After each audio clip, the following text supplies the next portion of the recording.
Meu nome é Ricardo Silva, tenho 37 anos, sou de Belo Horizonte, Minas Gerais. Eu sei que pode parecer loucura, e se eu tivesse ouvido essa história há alguns anos, teria rido. Chamaria a pessoa de doida, de inventadora de histórias. Mas depois do que vivi, depois do que eu ainda estou vivendo, eu precisava contar. Nem que fosse para aliviar o peso que carrego no peito. Durante a maior parte da minha vida, eu fui só mais um brasileiro tentando sobreviver. Meu trabalho era em um almoxarifado de uma empresa de transportes, ganhando pouco, ralando muito. Morava numa casa velha, que foi da minha avó, e vivia ali sozinho, sem filhos, sem esposa, sem ninguém para dividir o fardo. E eu nem era infeliz por completo, sabe? Eu só existia. Levava a vida do jeito que dava, até que tudo começou a desmoronar de vez. A empresa cortou funcionários, e eu fui um dos primeiros a ser mandado embora. Não tinha reserva, não tinha seguro, e as contas começaram a se acumular como uma pilha de entulho que ninguém quer mexer. Fui despejado, vendi o carro velho por miçaria e acabei dormindo um tempo num quartinho dos fundos de um conhecido. As pessoas falam que o fundo do poço tem mola, né? Balela. O fundo do poço tem lama, frio e silêncio. É um lugar escuro, sem eco, e é ali, nesse silêncio todo, que eu encontrei ele. Era uma quinta-feira à noite. Eu tinha saído a pé, sem rumo, só para tentar limpar a cabeça. Era uma rua meio afastada, com uns postes antigos, que piscavam de vez em quando. Sabe aquele tipo de luz amarela fraca que mais atrapalha do que ajuda? Foi ali, bem ali, que ele apareceu. Parado bem debaixo de um dos postes, alto. Usava um terno escuro, alinhado, mas antigo. Parecia de outra época. O rosto dele estava parcialmente escondido pela sombra da cabeça abaixada e, mesmo assim, eu senti como se ele tivesse me encarando. Eu parei. Meus pés travaram, não por medo, mas por instinto. O tipo de reação que a gente tem quando sente que algo não é desse mundo. Ele levantou o rosto devagar. Os olhos dele, eu nunca vou esquecer. Eram escuros, profundos, mas com um brilho estranho, quase hipnótico. Não era humano, ou, se era, não era como eu e você. Ricardo, ele falou. Eu juro por tudo que é sagrado que eu não tinha dito meu nome. Nunca vi aquele homem na vida, mas ele sabia, e disse meu nome como se me conhecesse desde o nascimento. Você anda com muitos pesos no coração, não anda? Ele continuou, com uma voz firme, mas suave, quase reconfortante. Quem é você? Eu perguntei, tentando não parecer apavorado. Ele deu um pequeno sorriso. Apenas alguém que pode te ajudar. Por alguns segundos, tudo ficou em silêncio. Até o zumbido dos postes parou. Era como se o tempo tivesse congelado. Eu olhei em volta e percebi. Não tinha mais vento, nem som, nem cheiro. Era só ele e eu, como se o resto do mundo tivesse desaparecido. Ajudar com o quê? Perguntei, mesmo sabendo, lá no fundo, que ele já sabia a resposta. Ele então começou a andar em minha direção, passos lentos, mas decididos. Cada passo fazia meu peito apertar mais. Quando parou a poucos metros de mim, estendeu a mão com um papel dobrado. Quando estiver pronto, leia isso. E então, sem mais uma palavra, ele simplesmente virou de costas, andou até a esquina e sumiu. Sumiu mesmo. Não teve tempo de dobrar a rua, nem sombra se afastando. Era como se ele tivesse evaporado. Eu fiquei ali, parado, papel na mão, coração disparado, e a sensação de que, naquele momento, minha vida tinha acabado de mudar. Eu ainda não sabia, mas naquele instante, eu tinha colocado o primeiro pé no inferno. Eu fiquei um bom tempo parado ali, na calçada, com aquele pedaço de papel fechado na minha mão. Ele era dobrado com uma precisão absurda, como se tivesse sido feito por alguma máquina, mas tinha cheiro. Cheiro de coisa antiga, de lugar fechado por anos. Voltei para casa a pé, sem falar com ninguém, sem pensar direito, só segurando aquilo como se fosse uma bomba relógio prestes a explodir. Quando finalmente me sentei na cama, respirei fundo e abri. Era um papel envelhecido, amarelado nas bordas, mas as palavras pareciam recém-impressas, em tinta preta tão intensa que quase brilhava. E o mais estranho era que o texto parecia escrito para mim. Não era genérico, era direto, cruel. Contrato de concessão de desejo, Ricardo Silva. Eu li e reli aquilo umas 10 vezes. Tinha ali, em letras menores, uma descrição bizarra dos meus últimos anos. Minha demissão, o carro vendido, o despejo, até o apelido que minha avó me dava quando eu era criança. Não havia dúvidas. Alguém, ou alguma coisa, sabia tudo sobre mim. O texto seguia, dizendo que eu podia pedir qualquer coisa. Riqueza, fama, poder, amor. Bastava assinar. Mas, claro, tinha a parte de baixo, a parte em vermelho. Toda concessão exige um preço equivalente. A alma do requerente será retida em posse irrevogável após o cumprimento do desejo. O tempo de gozo será determinado conforme a intensidade do pedido. O contrato não poderá ser quebrado sob nenhuma circunstância. E o pior, não tinha espaço para escrever o desejo. Era como se ele já soubesse o que eu queria. Meus olhos pesaram. O quarto pareceu mais escuro. E por um instante, juro por Deus, as letras do papel se mexeram, como se respirassem. Fechei o papel com as mãos tremendo. Não era só medo, era desejo também. Era aquela sensação suja de querer algo que você sabe que vai te destruir. Eu estava no limite, sem dinheiro, sem propósito, me sentindo invisível no mundo. E de repente, aquilo, um papel que prometia tudo, uma chance, mas a que preço? Naquela noite, eu não dormi. Fiquei encarando o teto, ouvindo minha própria respiração e pensando: será que eu teria coragem? Eu guardei aquele papel no fundo da gaveta, não porque achava que era seguro, mas porque não queria olhar para ele. Era como se ele tivesse um peso físico. Toda vez que eu passava perto da gaveta, sentia o ar ficar mais denso, como se alguma coisa me observasse. Nos dias seguintes, eu tentei voltar à vida normal. Saí para procurar emprego de novo. Fui até um restaurante ver se precisavam de ajudante de cozinha. Nada. As pessoas nem olhavam na minha cara. Era como se eu tivesse virado um fantasma.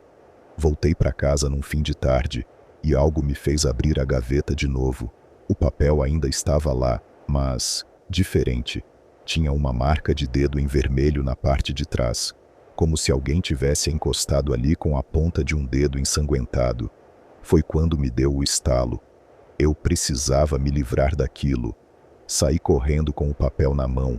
Fui até um terreno baldio na beira da cidade, onde o mato era alto e não passava ninguém. Joguei o papel no chão, riscando o fósforo com a mão tremendo. A chama pegou rápido, mas aí aconteceu. No instante em que o fogo começou a consumir o papel, o vento parou. Tudo ficou em silêncio. A chama congelou, como se o tempo tivesse pausado. E então se apagou sozinha. O papel não queimou, nem um pouco. Foi aí que senti aquela presença de novo.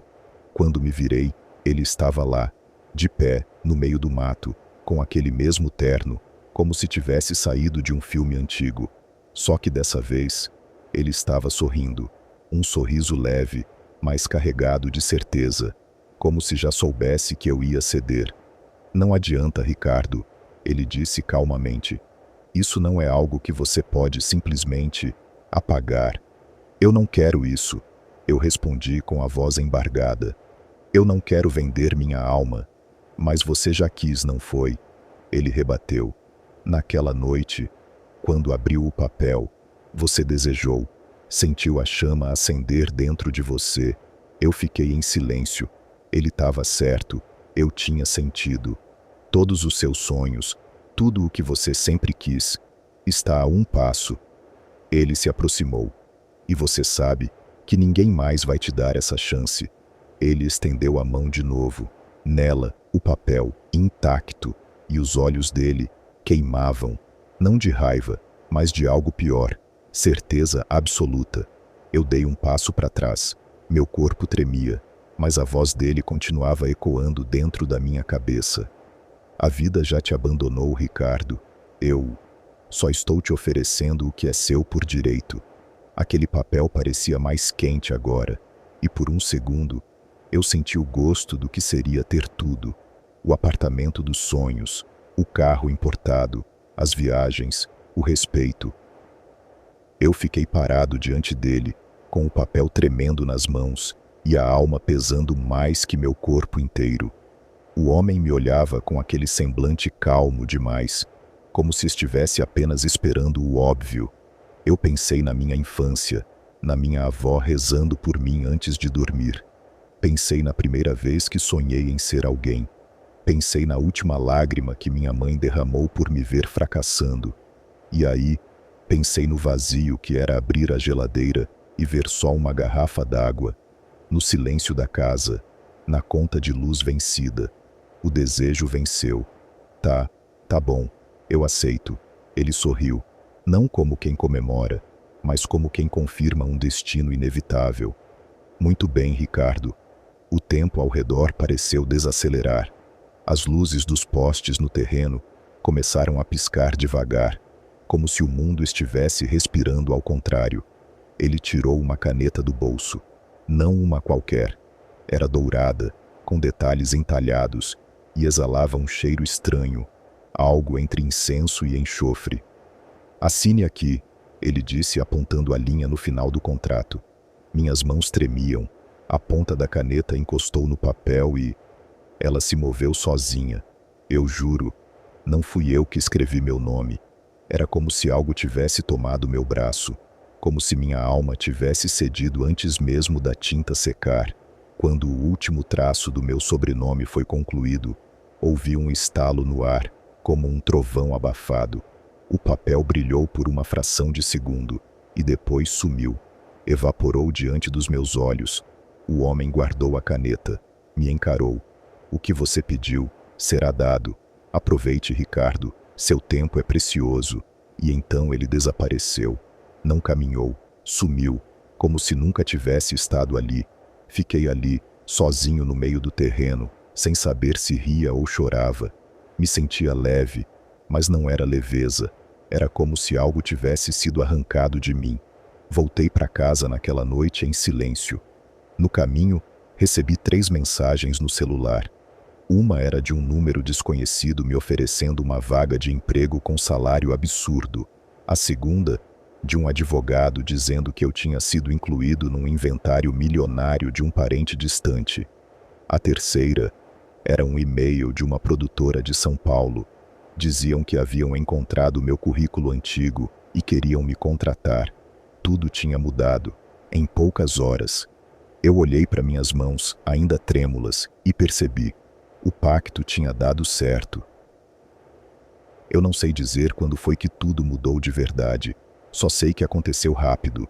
Uma semana depois do pacto, eu já estava vivendo como outra pessoa. Me ofereceram um emprego numa empresa de tecnologia, um cargo alto, mesmo sem eu ter diploma. Salário de mais de R$30 mil. Dias depois, uma herança foi confirmada. Um tio-avô que eu mal conheci tinha me deixado um apartamento de frente para o mar, em Balneário Camboriú, luxo puro, mármore nos pisos, elevador privativo, garagem com carro importado. Era tudo meu. Comprei roupas novas, jantei nos melhores restaurantes, conheci gente influente. As pessoas me tratavam como se eu sempre tivesse sido alguém importante. Eu olhava no espelho e mal me reconhecia. Um homem de terno caro, com um sorriso ensaiado. Mas por dentro, ainda o mesmo cara quebrado de antes. Só que agora, com tudo nas mãos. Comecei a viajar. Fui para a Europa, Dubai, Caribe. Mulheres lindas, festas absurdas, champanhe de R$10 mil. Era como viver dentro de um comercial de perfume caro. Só que nem tudo era perfeito. Começou com um sonho estranho. Eu estava dormindo no meu novo apartamento quando acordei no meio da madrugada com uma sensação horrível. de que alguém me observava. Quando olhei para o pé da cama, tinha uma sombra ali. Parecia a silhueta de alguém, mas imóvel, sem rosto. Pisquei e ela sumiu. No dia seguinte, achei que tinha sido só um pesadelo. Até meu cachorro, um husky que eu tinha adotado, começara a rosnar para o mesmo canto do quarto. Outra vez, eu estava em uma reunião no trabalho e todos os relógios pararam ao mesmo tempo. 2h17 da tarde. O café caiu da minha mão sem motivo, e eu juro que ouvi alguém sussurrar meu nome, mas ninguém ali tinha falado. Comecei a sentir um arrepio estranho nas costas, sempre que entrava em algum lugar novo, como se algo andasse colado em mim. Eu tinha tudo, mas nada me fazia sorrir de verdade. Era como se cada conquista viesse com um peso invisível, como se cada vitória puxasse um fio da minha alma. E aquele homem, ele começou a aparecer nos meus sonhos, sempre calmo, sempre sorrindo. Só que agora, ele não dizia mais nada, só me observava, como quem espera. Eu decidi que ia ignorar tudo. As sombras, os sussurros, os pesadelos, os relógios parando, os arrepios. Decidi fingir que nada daquilo era real, que era só minha cabeça pregando peças. Afinal, eu tinha o que sempre quis, né? Então eu segui a vida. Por 2 meses inteiros. Me afundei no luxo. Comprei uma casa ainda maior em Alphaville. Uma mansão cinematográfica com piscina aquecida, cinema privativo, quadra de tênis, adega de vinhos que eu nem sabia pronunciar o nome.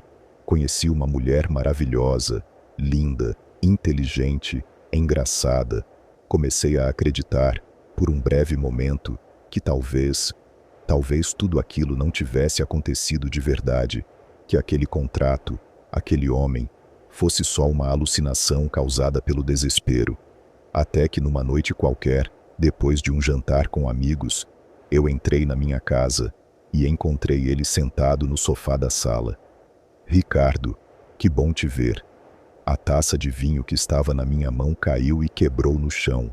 Ele estava exatamente como da primeira vez.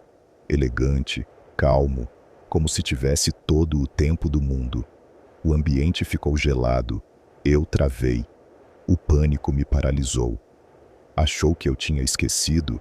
Ele disse, interrompendo com um sorriso gentil. Ora, Ricardo, nós fizemos um acordo. Ele se levantou, devagar, e foi até a parede da sala, onde estava pendurado um quadro moderno. Com um simples toque, o quadro caiu no chão e revelou um espelho preto, que eu nunca tinha visto antes. Eu não vi meu reflexo, vi minha alma. Era escura, contorcida, presa em algum lugar, e me encarava de volta com um olhar de puro desespero. O relógio está quase zerando, Ricardo, e você sabe, promessas são sagradas. Eu não quero mais isso, eu murmurei, com a voz embargada. Eu posso devolver tudo. Ele riu, um riso leve, quase amigável. Você não entendeu, meu caro. A parte material nunca foi sua, foi o brinquedo, o prêmio de consolação. O que me interessa é o que você me deu. Ele caminhou até a porta da sala, abriu calmamente e, antes de sair, me olhou nos olhos. Aproveite sua última semana em paz. E então, ele desapareceu mais uma vez. A porta se fechou atrás dele e eu fiquei ali, paralisado. Aquela frase, aproveite sua última semana em paz, ecoava dentro da minha cabeça como um tambor de guerra. Eu entrei em pânico, o tipo de pânico que rasga o peito por dentro. Corri para o quarto, joguei tudo para fora do armário, procurei o contrato, tentei achar alguma cláusula, algum detalhe que me livrasse daquilo. Nada, só aquela assinatura no fim da página, feita com sangue. Eu me tranquei em casa por 2 dias, mas os pesadelos vieram ainda mais fortes. Eu via minha alma sendo arrastada por mãos negras, afundando em fogo e gritos. Acordava sempre às 3h33 da manhã, suando, tremendo. Então comecei a procurar ajuda. Primeiro fui a uma igreja evangélica. Uma Assembleia de Deus. Cheguei no culto parecendo um zumbi, implorando por oração. O pastor me olhou como se tivesse visto algo dentro de mim. No fundo dos meus olhos, fiquei até com mais medo dele do que do diabo. Meu filho, isso é muito profundo. Você fez alguma coisa que não devia. Podemos tentar reverter o que você fez com muito jejum e oração, mas isso vai levar muito tempo. Eu disse que tentaria outro dia, mas para ser sincero com vocês, eu tinha ficado muito desanimado, pois queria resolver logo. Saí dali pior do que entrei. Depois fui a um centro espírita. Uma médium me atendeu com todo carinho. Disse que via uma entidade obscura colada no meu corpo espiritual. Tentou cortar os laços, mas desmaiou no meio do ritual. Quando acordou, só disse: "Ele já está aqui." Entrei em contato com um pai de santo conhecido por resolver coisas pesadas. Ele me recebeu em silêncio, fez um jogo de búzios. A expressão dele mudou. "Você assinou um pacto com um Exu que não é desse plano. Isso aí não se quebra, só se paga." "E se eu me entregar?" Perguntei com a voz falha. "Eu entrego minha fortuna, tudo o que ganhei." Ele me encarou com pena nos olhos. "O que ele quer não é o que você tem, é o que você é." Saí de lá sem rumo, andando pela cidade como um morto-vivo. Em cada esquina, eu achava que ia vê-lo de novo. E eu via, no reflexo de vitrines, nas sombras atrás dos postes. Depois de 4 meses vivendo nesse inferno de medos e pesadelos, resolvi pegar meu carro e ir direto para aquela igreja evangélica que eu tinha entrado, no início dessa história. Era um domingo, nem tinha dado o horário do culto começar. O portão estava fechado, mas eu bati, gritei e chorei. Um presbítero, que na época era o irmão João, saiu assustado e, quando viu meu desespero, me deixou entrar. Dentro da igreja, eu me ajoelhei no chão e comecei a orar como nunca tinha orado antes. Nem sabia o que falar, só implorava para Deus me ouvir. Eu tremia, senti meu corpo todo arrepiar. Meu coração batia tão forte que parecia que ia explodir. E naquele chão gelado, com o rosto encostado no piso áspero, eu fiz o que devia ter feito desde o começo. Pedi perdão. Pedi para Deus me livrar daquilo, para quebrar o pacto. Não foi fácil, nem rápido. Esse irmão João e o pastor me ajudaram muito. De lá para cá, a minha vida mudou. Eu larguei tudo: dinheiro, luxo, mulheres, festas. Comecei a frequentar aquela igreja. Faço jejum regularmente. Oro todos os dias. E mesmo assim, até hoje, ainda sinto a presença dele.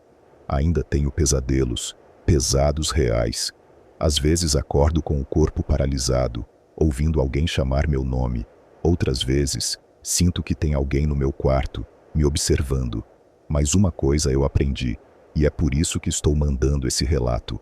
Quando eu me afasto de Deus, ele se aproxima. E não é metáfora, não. É real. Quando eu oro, jejuo, busco a presença de Deus, ele some. Mas basta eu me afastar de Deus um pouco, baixar a guarda, e ele volta. Ele está esperando, sempre. Eu sei que minha alma ainda está em disputa, mas agora eu não tô mais sozinho. Em 10 de dezembro do ano passado, recebi a notícia de que o irmão João havia morrido, vítima de uma parada cardíaca, aos seus 73 anos. Sempre serei grato a Deus por ter colocado aquele homem abençoado no meu caminho.